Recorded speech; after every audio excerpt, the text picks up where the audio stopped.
गांव में लोटूचंद नाम का एक सेठ रहता था जो बहुत ही लालची था। किसानों को बहला फुसलाकर ठेके पर खेत में काम करवाता था और बाद में उनके सामने शर्त रखकर उनका हक मार लेता था। देखो राघव, ये गरीब किसान भी बड़े मूर्ख होते हैं। अरे जानवरों की तरह दिन रात मेहनत करते हैं और बदले में 2 वक्त की रोटी के लिए तरसते हैं। और मुझे देखो, मुझ जैसे मालिक बस बैठे बैठे हुक्म चलाता है और सारी फसल मेरे गोदामों में भर जाती है। सही कहते हैं सेठ जी, पूरा गांव तो आप ही की मुट्ठी में है। अरे इनकी मेहनत का फायदा उठाना आपसे बेहतर और कोई नहीं जानता। अरे पूरे गांव पर तो आप ही का राज है। अरे आपकी मर्जी के बिना एक पत्ता भी नहीं हिलता यहाँ। हाँ, राजा तो मैं हूँ ही। और इन बेवकूफ किसानों को मैं ऐसी ऐसी शर्तों पर अपनी जमीन उधार देता हूँ कि मेहनत ये करते हैं और फसल मैं हड़प लेता हूँ। आखिर इन सालों की औकात ही क्या है मेरे सामने, हैं? सेठ ये बातें कर ही रहा होता है कि तभी उसके पास महेश नाम का एक गरीब किसान आता है जो बहुत दुखी और परेशान होता है। सेठ जी, सेठ जी, सेठ जी, मैंने सुना है कि आप किसानों को अपनी जमीन ठेके पर देते हैं। हाँ भाई, तुमने बिल्कुल ठीक सुना है। भाई हम अपनी जमीन ठेके पर तो देते हैं। बताओ तुम्हारी क्या समस्या है? ठीक है सेठ जी, तो मैं भी आपकी जमीन पर खेती करना चाहता हूँ। मुझे भी 1 साल के लिए आप अपनी जमीन ठेके पर दे दीजिए। मेरा नाम महेश है और मैं पास के गांव काशीपुर में रहता हूँ। ठीक है भैया महेश, मैं तुम्हें अपनी जमीन ठेके पर तो दे दूंगा, पर उसके लिए मेरी कुछ शर्तें भी तो सुन लो भैया।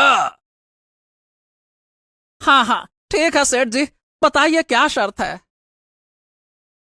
तो भैया शर्त यह है कि तुम्हें मेरी जमीन पर तो काम करना ही होगा और 1 साल के बाद उस जमीन पर जो भी फसल होगी उस फसल का आधा हिस्सा तुम्हारा होगा और आधा हिस्सा मेरा होगा। हाँ, ठीक है सेठ जी, मुझे आपकी शर्त मंजूर है। आप बस मुझे ठेके पर जमीन दे दीजिए। सेठ से जमीनी कागजी कार्रवाई करने के बाद बिरजू वहां से चला जाता है और अगले दिन खेती करने के लिए उस खेत में पहुंच जाता है। हाँ, चलो, सेठ जी से जमीन तो मिल गई। अब इसमें खेती करता हूँ। उम्मीद है कि इस साल फसल अच्छी होगी। मुझे बहुत मेहनत करनी होगी, तभी मेरे हिस्से में कुछ बच पाएगा। महेश दिन रात कड़ी मेहनत करता है और फसल उगाता है। कुछ महीनों बाद फसल उगकर तैयार हो जाती है। महेश अब अपनी उस फसल की कटाई भी शुरू कर देता है। हाँ, चलो भाई, इस साल तो फसल बहुत ही अच्छी हुई है। अगर आधी फसल सेठ भी ले जाएगा तो भी मेरे हिस्से कुछ ना कुछ तो आएगा ही आएगा।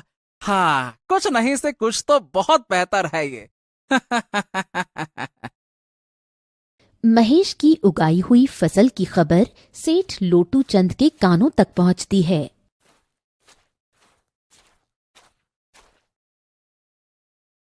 अरे सेठ जी, सुनते हो क्या?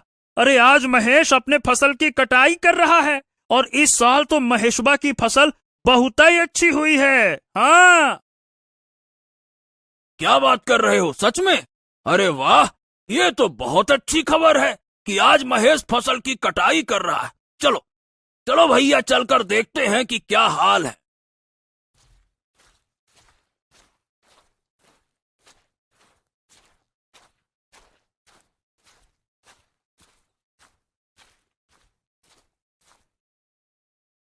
अरे महेश, ए भैया, फसल तैयार हो गई क्या?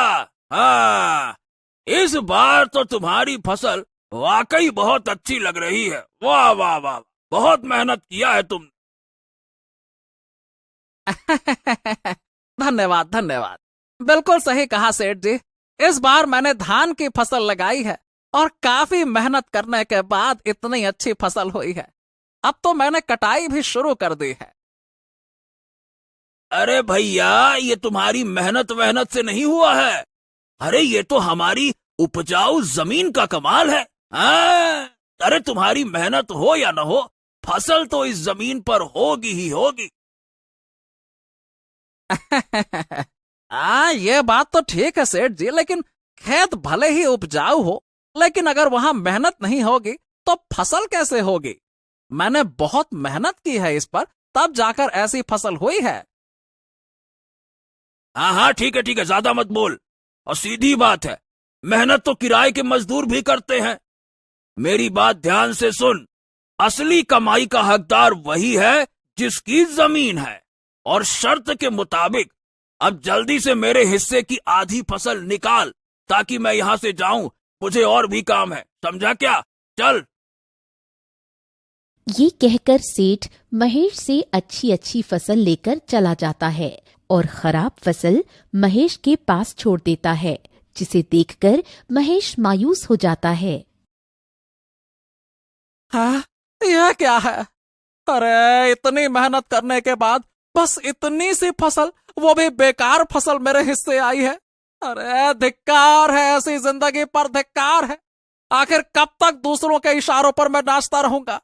भगवान, अरे मेरी सुन रहे हो कि नहीं? कब मेरी अपनी जमीन होगी भगवान? महेश इसी तरह अपनी जिंदगी काट रहा था। कुछ महीनों बाद महेश का बेटा मोहन, जो शहर पढ़ने के लिए गया था, अब वापस गांव आ जाता है। गांव आने पर जब उसने गांव का नजारा देखा तो उसे बहुत दुख हुआ।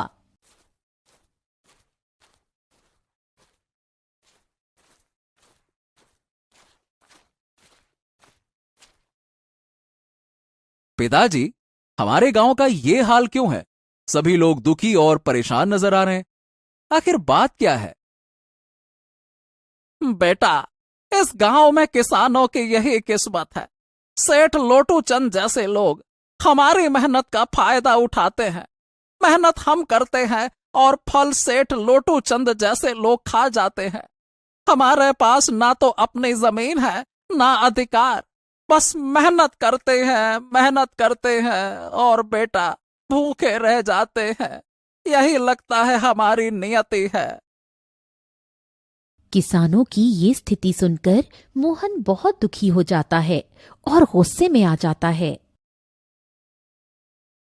बस पिताजी, बस बस बस करिए। अब आप चिंता मत कीजिए।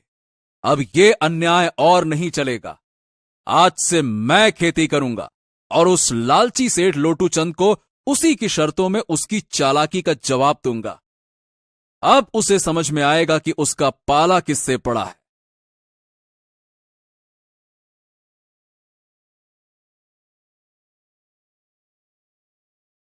अगले ही दिन मोहन सेठ लोटू चंद के घर पहुंच जाता है। हाँ भैया, कहो मोहन, क्या बात है?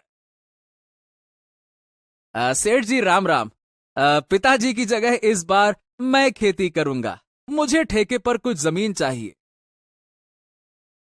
हैं? क्या बात है, क्या बात है? अब तुम खेती करोगे? वाह! अरे बेटा, जाओ जाओ जाओ। अभी तुम्हारे अंदर इतना दम नहीं है बेटा कि तुम खेती कर पाओ। देखो, ऐसा है बेटा कि पढ़े लिखे लड़के ना खेती के नाम पर गधेड़े साबित होते हैं, समझे क्या? अरे नहीं नहीं सेठ जी, आप ऐसा मत बोलिए। मैं पढ़ा लिखा हूं, लेकिन हूं तो किसान का बेटा ही ना। खेती किसानी मेरा धर्म है। हाँ, खेती किसानी मेरा धर्म है तो ठीक है, चल मान लेता हूं मैं भी कि खेती किसानी करेगा। वैसे भी आजकल काम ही क्या कर रहा है, सब पढ़ लिख कर ऐसे ही बेरोजगार तो घूम रहे हैं, तो खेती किसानी ही सही है ना? चलो भैया, ठीक है, करो, तुम खेती किसानी ही करो। आपका आपका बहुत बहुत धन्यवाद सेठ जी, जो आपने इतनी कृपा की। अरे बस बस, धन्यवाद बाद में दे देना। पहले भैया मेरी नियम और शर्तें तो सुन लो।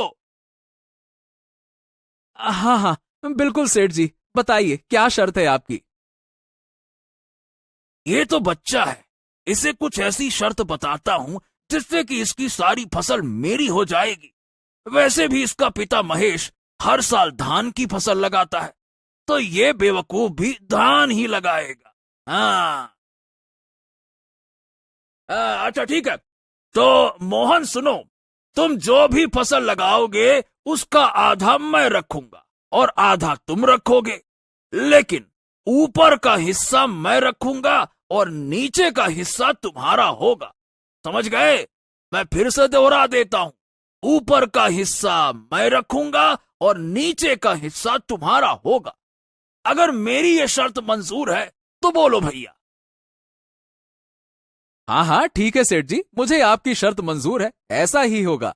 मैं भी फिर से दोहरा देता हूँ, ऊपर की फसल आपकी होगी, नीचे की फसल मेरी होगी।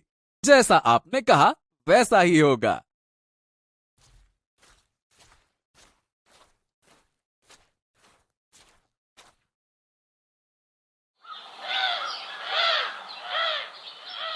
अगले दिन से मोहन खेतों पर काम करना शुरू कर देता है। मोहन ने इस बार धान के बदले आलू की फसल लगाई और कुछ महीने बाद फसल तैयार हो गई। आलू की फसल बहुत ही अच्छी हुई। अब मोहन खेत से आलू निकालने लग जाता है। फसल की खबर मिलते ही सेठ लोटू चंद मोहन के पास पहुंच जाता है। अरे भैया मोहन, तुम्हें शर्त याद है ना? आधा मेरा आधा तुम्हारा और ऊपर का मेरा नीचे का तुम्हारा, याद है ना? हाँ हाँ सेठ जी, मुझे सब कुछ याद है। आधा आपका और आधा मेरा, और आपने कहा था ना कि नीचे का हिस्सा मेरा होगा, ऊपर का हिस्सा आपका होगा, तो आप ऊपर का हिस्सा ले सकते हैं। अरे अरे अरे अरे सेठ जी, इसने तो चालाकी मार दी। ये धान की फसल नहीं, ये तो ससुरा आलू की फसल है। अरे ये क्या है? ए, इस बार तुमने आलू लगाया है? हाँ सेठ जी, पिताजी इतने सालों से धान की ही फसल लगा रहे थे, तो मैंने सोचा कि इस बार आलू की फसल लगा लेता हूं। अरे तो मैं क्या करूंगा इस घास फूस को लेकर, जबकि सारे के सारे आलू तो तुम ले रहे हो, ऊपर तो घास फूस ही है ना, हैं? अब देखिए सेठ जी, शर्त आपकी थी, आपने ही शर्त लगाई थी और आप ही अब शर्त को मानने के लिए तैयार नहीं है। मैं तो कुछ नहीं जानता, आप अपना ऊपर का हिस्सा ले जाइए बस। इस तरह मोहन ने चालाकी दिखाते हुए लालची सेठ को मुंह तोड़ जवाब दिया और सभी आलू लेकर घर आ गया और घास फूस उस सेठ के हिस्से छोड़ आया। अरे मालिक, पूरे गांव में आज तक आपके सामने किसी ने चालाकी दिखाने की हिम्मत नहीं की, और ये मोहन का बच्चा आपको इतनी आसानी से बेवकूफ बना गया। क्या सेठ जी, ये क्या हो गया? हाँ, अरे वो बच्चा भला मुझे क्या बेवकूफ बनाएगा? आने दो उसे। इस बार तो मैं उसको ऐसा सबक सिखाऊंगा ना कि मुझसे दोबारा उलझने की कोशिश भी नहीं करेगा। बड़ा आया।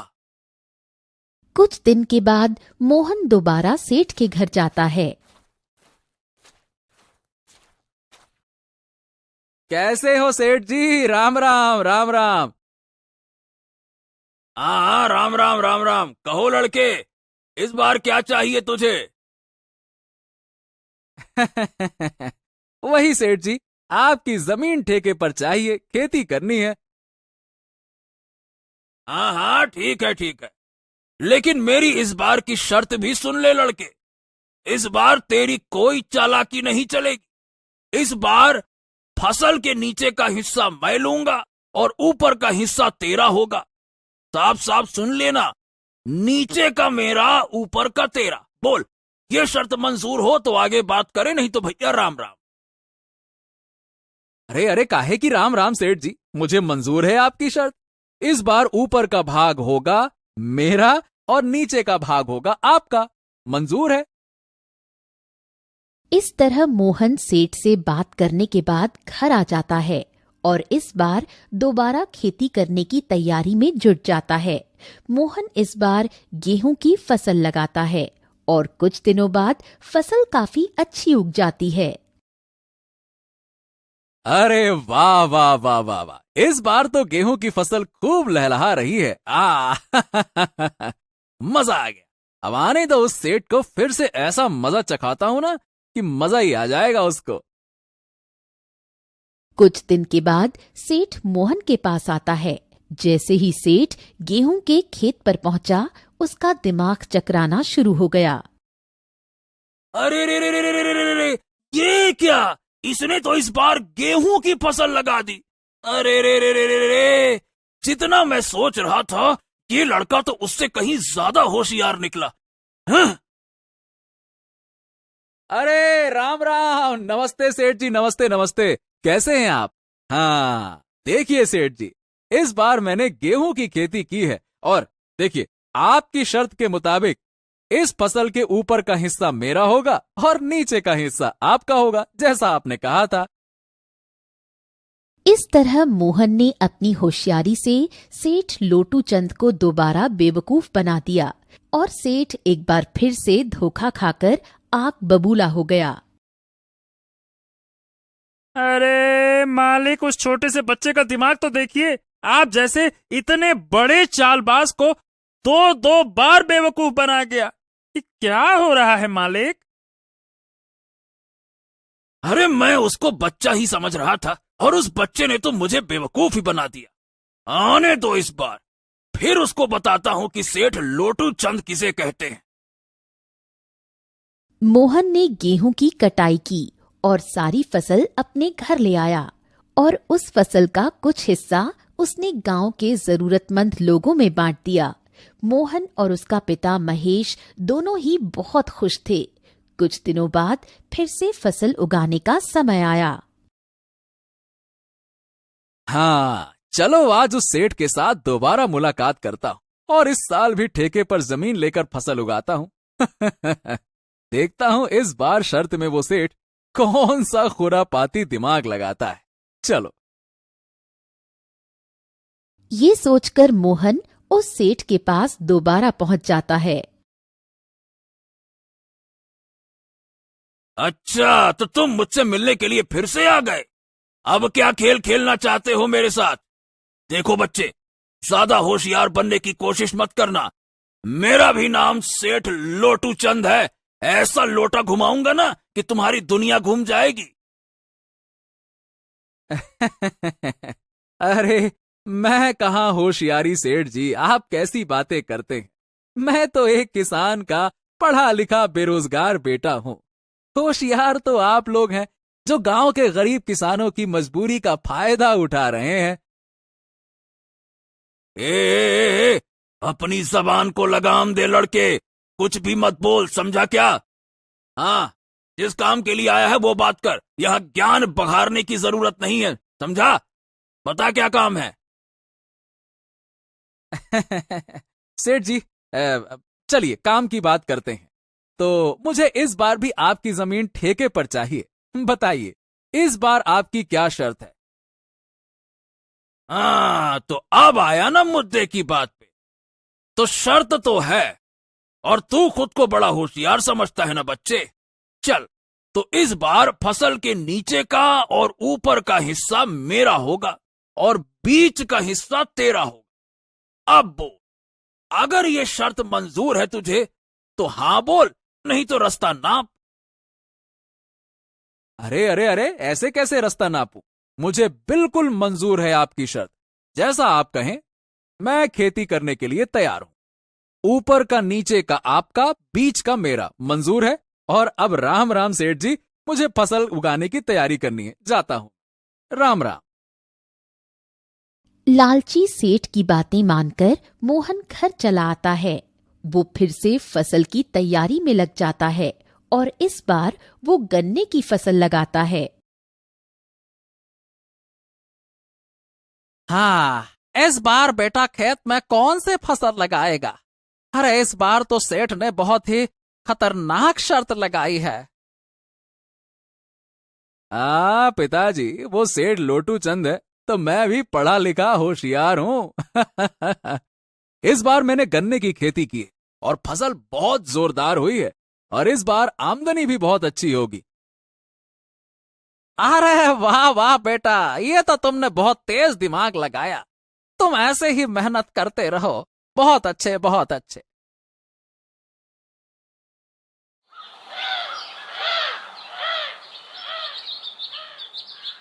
कुछ दिनों बाद लालची सेठ और राघव दोनों दोबारा मोहन के पास आने लगे।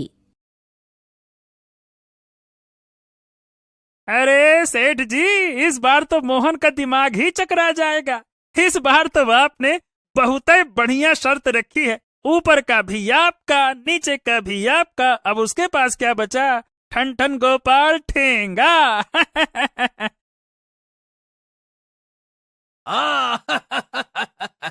बिल्कुल सही कहा राघव। इस बार मैंने अपने दिमाग का 200% उपयोग किया है। अरे ब्रह्मास्त्र छोड़ा है, सीधा ब्रह्मास्त्र। अब देखता हूँ वो कैसे धराशायी नहीं होता है। इस बार वो मोहन का बच्चा समझ जाएगा कि उसका पाला किससे पड़ा है। चलो। इस तरह दोनों बातें करते हुए खेत के पास पहुंच जाते हैं और जैसे ही वो खेत पर पहुंचते हैं, अरे रे रे रे सेठ जी, ये मोहन तो आपका भी बाप निकला। देखो जरा, उसने इस बार कौन सी फसल लगाई है? ये क्या है? अरे रे रे रे, ये क्या? इसने तो गन्ने की फसल लगाई है। अरे ससुरा, अब बताओ भला, ऊपर का और नीचे का हिस्सा मेरा होगा और बीच का हिस्सा उसका होगा। अरे रे, मतलब इस बार भी मेरे हिस्से झाड़ फूस घास फूस यही आएगा। अरे इस बार भी मैं बेवकूफ बन गया। साला, मान गए इस किसान के बच्चे को, भाई मान गए।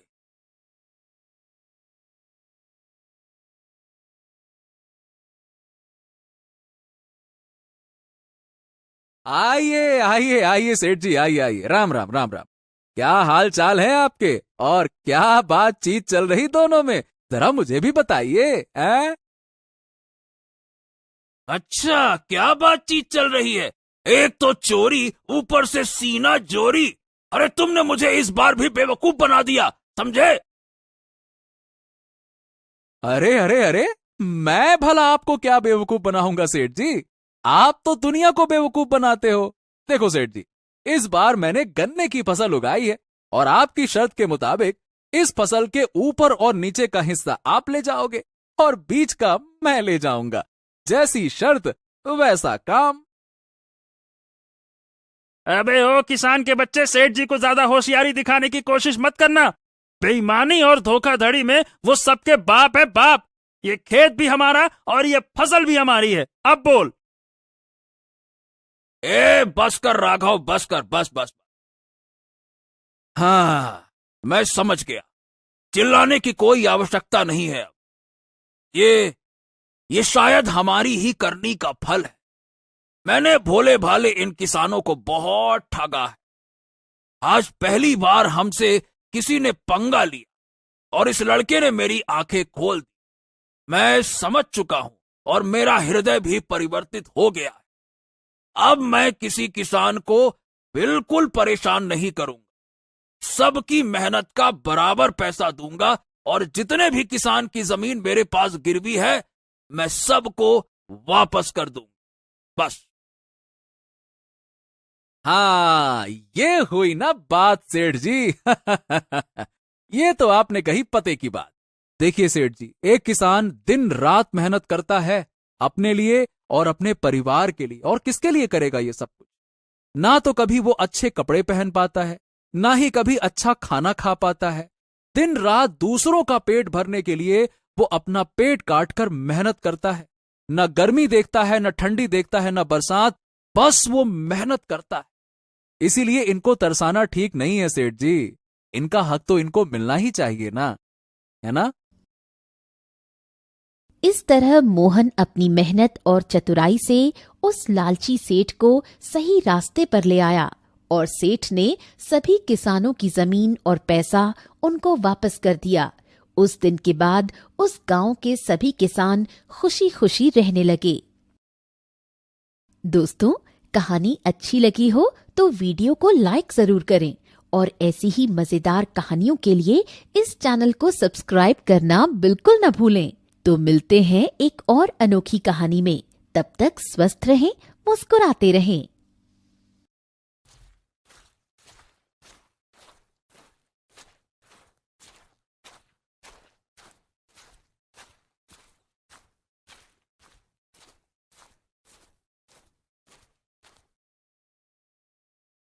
पिताजी, मैं बाहर जा रही हूँ अपने प्यारे से दोस्त सोनू के साथ।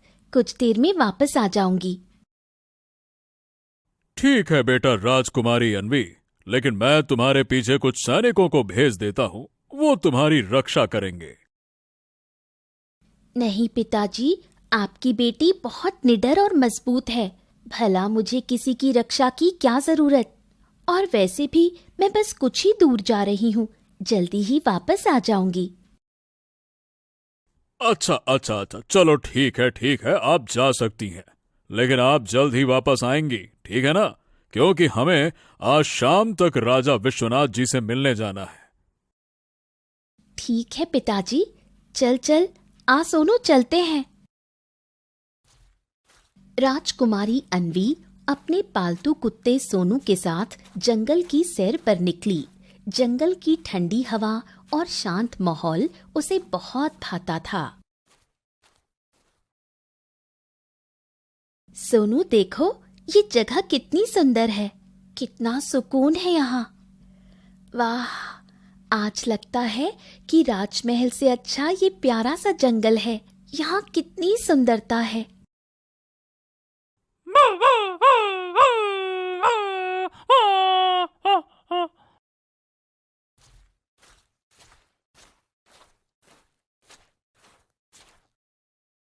तभी थोड़ी देर बाद जब राजकुमारी अन्वी अपने कुत्ते के साथ जंगल के बीच में पहुंची तो उन्हें जंगल के बीचों बीच एक रहस्यमयी चमकदार वृक्ष दिखाई दिया।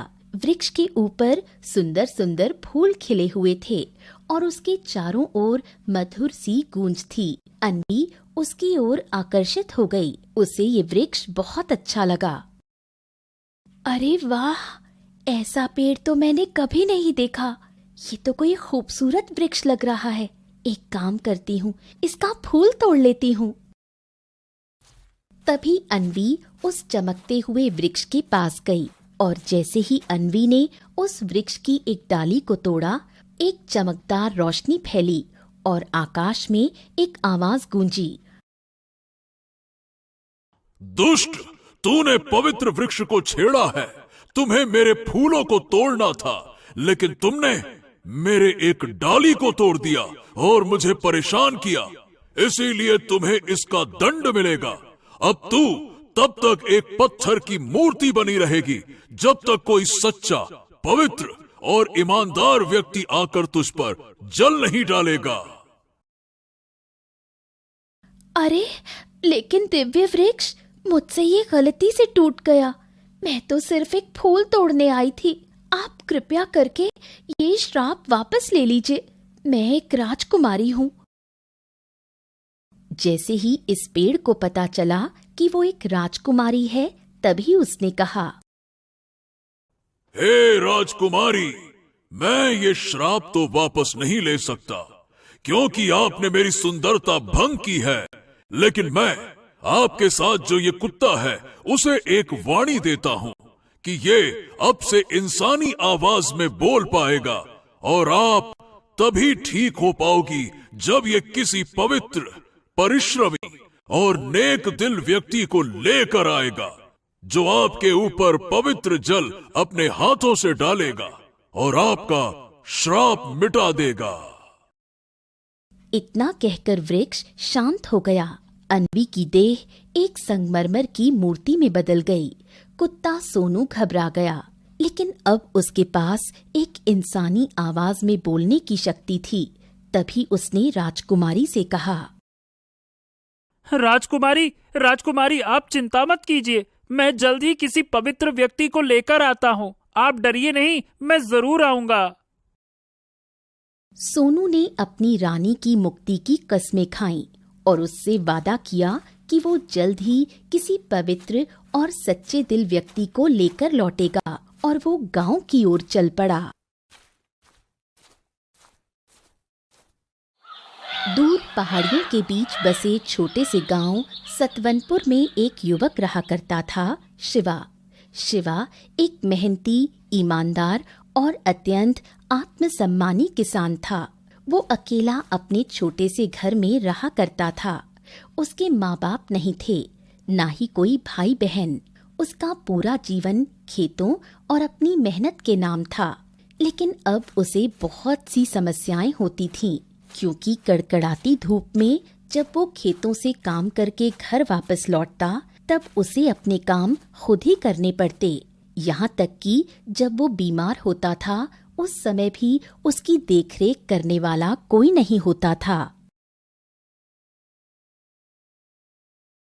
ए शिवा, ए भाई, आज तो भयानक गर्मी और धूप पड़ रही है, तू आज भी काम करने को आ गया।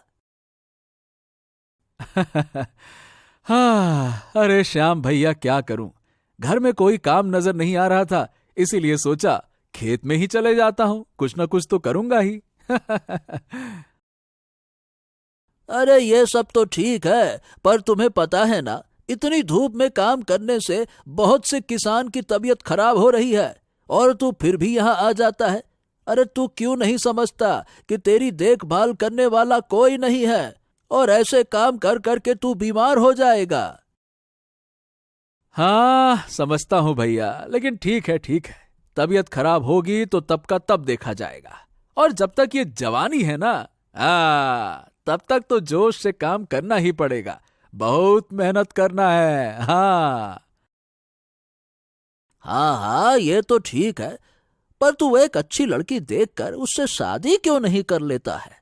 तुझे इतने दिनों से मैं समझाए जा रहा हूँ, इससे तेरी तबीयत का भी ध्यान रखने वाला कोई आ जाएगा और तेरा मन भी लगने लगेगा।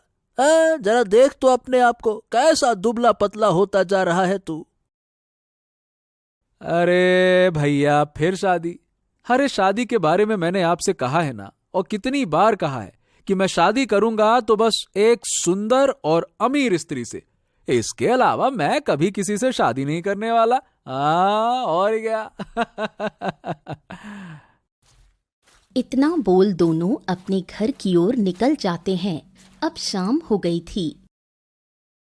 शिवा का रोज एक ही काम था, या तो वो गांव की मदद करेगा या चला जाएगा खेतों में काम करने। दूसरे दिन फिर शिवा निकल जाता है खेतों में। तभी रास्ते में कुछ लोग उसे देख आपस में बोलते हैं, अरे देखो, शिवा फिर अकेले खेतों में जा रहा है, अब तो दिन ब दिन दुबला होता जा रहा है ये। हाँ, बेचारे की जिंदगी भी कितनी कठिन है, ना बीवी है ना कोई साथ। हम तो कहते हैं कि इसे अब शादी कर लेनी चाहिए। अरे कितनी बार तो कहा है उससे, लेकिन कहता है जब तक एक अमीर और सुंदर स्त्री नहीं मिलती तब तक शादी नहीं करेगा। अब बताओ भला, एक गरीब और आवारा को कौन अपनी बेटी देगा? हाँ, लोग तो कहते हैं, पर अगर मुझे शादी करनी है तो किसी ऐसी लड़की से करूंगा जो समझदार हो, मेहनती हो और अमीर भी हो, नहीं तो जिंदगी की ये तंगी कभी खत्म ही नहीं होगी। और मैं किसी आम लड़की से शादी तो बिल्कुल नहीं करने वाला, मुझे अपनी किस्मत खुद बनानी है।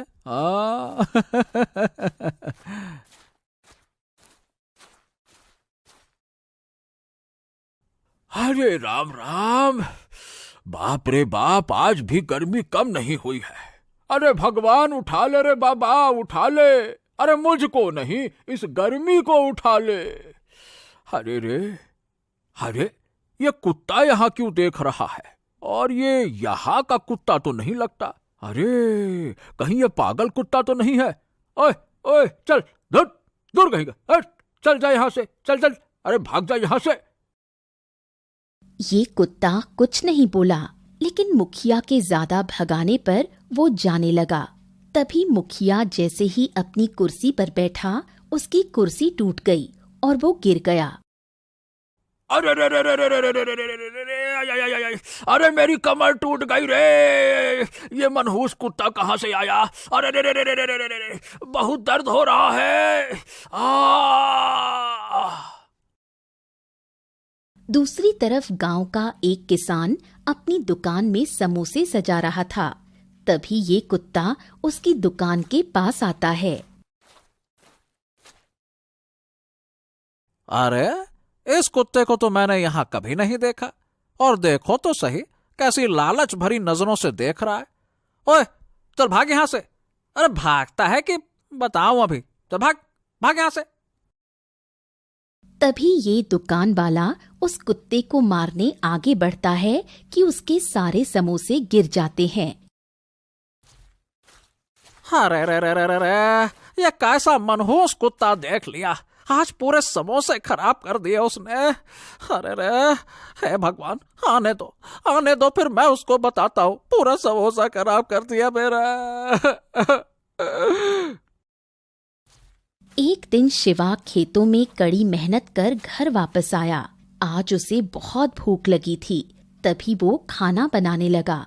उसी वक्त वो कुत्ता शिवा के पास आता है।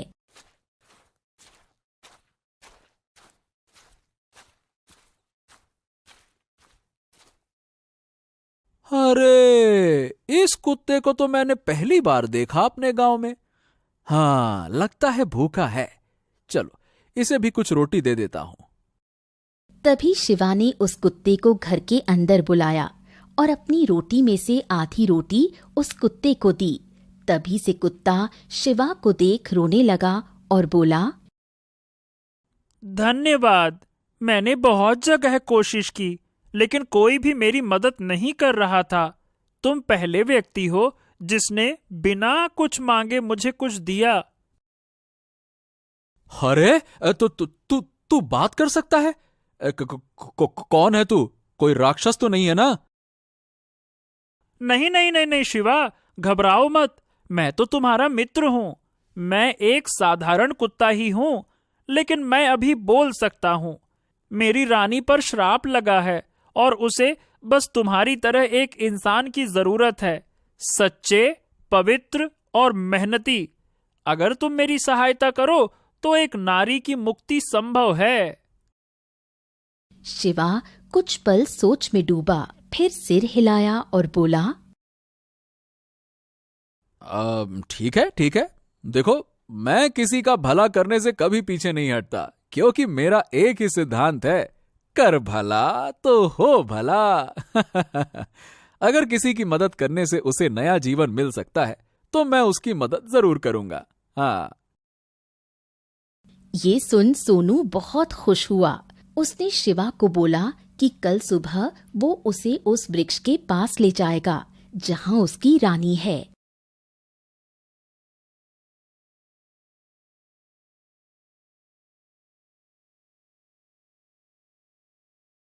हाँ, तो बोलो भाई सोनू, किधर जाना है हमें और मैं क्या मदद कर सकता हूं तुम्हारी? बताओ।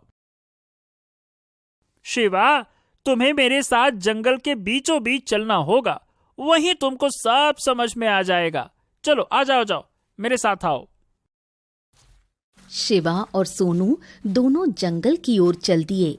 थोड़ी देर बाद जैसे ही वो उस वृक्ष के पास पहुंचे, सोनू ने मूर्ति की ओर इशारा किया जहां राजकुमारी अन्वी की पत्थर बनी हुई मूर्ति थी। हाँ, तो ये है मेरी रानी, राजकुमारी अन्वी।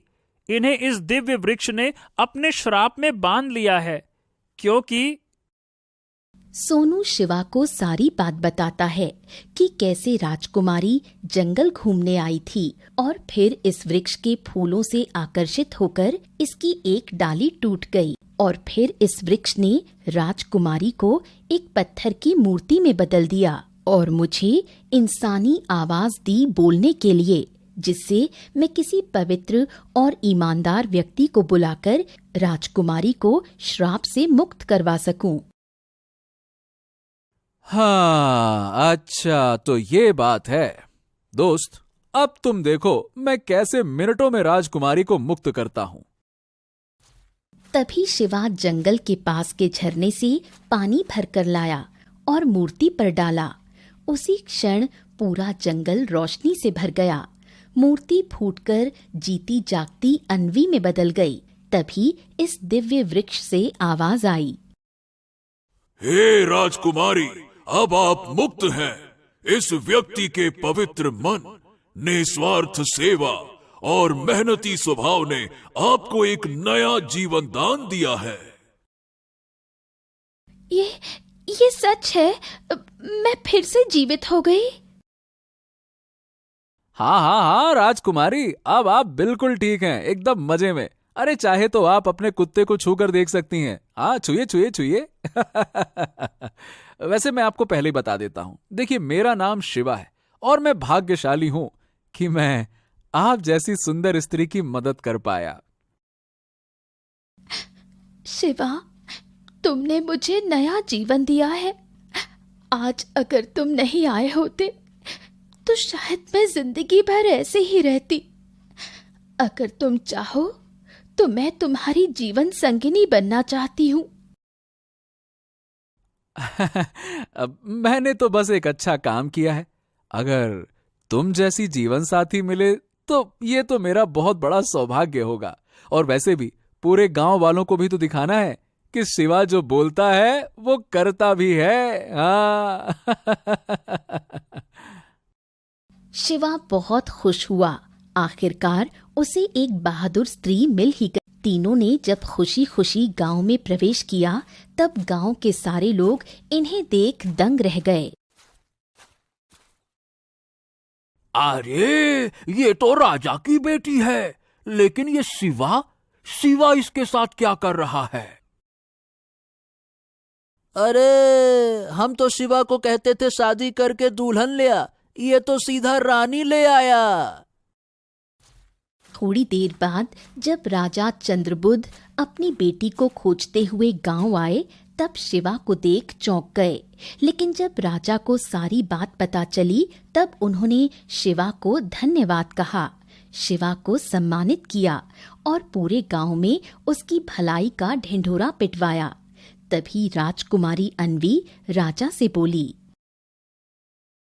पिताजी, शिवा ने मुझे एक नया जीवन दिया है और शिवा जैसा मेहनती ईमानदार व्यक्ति शायद ही मुझे मिल सकता है।